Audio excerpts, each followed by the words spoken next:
Welcome to the Deep Dive, where we take your stack of research, no matter how eclectic, and synthesize it into actionable knowledge. Today, we're fusing two concepts that, on the surface, seem pretty far apart. The strategic art of crafting compelling narratives and the scientific precision of recognizing subtle, nonverbal patterns. It's a fascinating convergence, really. We're essentially looking at two sides of the same human coin. How so? Well, on one side, you have how we create and broadcast a version of reality through communication, the stories we tell to influence people. And on the other, it's about how we perceive the truth, the pattern, or the intent that's hidden just beneath the surface. Like a micro-expression or a tactical plan in a game. Exactly. So our mission is pretty clear. We want to extract the frameworks for mastery in both. For you, the listener, the goal is to walk away with a practical playbook for both skills. And this really matters. Because stories, they connect us. They tap right into that fundamental human need for belonging. It's right there in Maslow's hierarchy. And at the same time, being able to filter all the noise and master subtle perception, that's a critical cognitive function, especially now, in an age of just total information overload. So creation and detection, those are the core skills. That's it. Okay, let's unpack that first core skill then.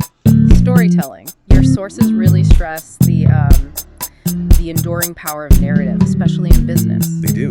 And it's because while tech fads and algorithms come and go, the story is eternal. Why is that? Because stories bypass our logical brain and go straight for the emotional core.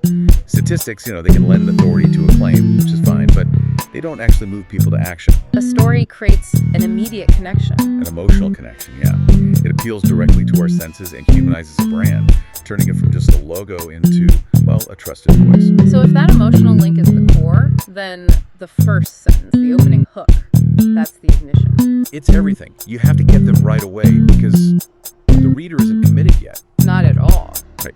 You have to manufacture curiosity. And the strategies are pretty time-tested. You can pose an implied question. Something that makes you think, I need to know what happens next. Exactly. Or you can surprise the reader. Or, and this is maybe the most effective, you foreshadow a conflict. That injects tension from the very first word. But if everyone does that, don't the stories start to sound, predictable? That's a great question. What the sources suggest is that the structure stays the same, but the type of conflict has to evolve. We're just wired for it. If you start with something like, the quiet morning suddenly erupted, you told listeners, pay attention. This is about to change. That makes sense. Okay, let's get into the foundational components. Character, setting, conflict. Right. And character is where the story really begins. The key thing here is backstory. Without context,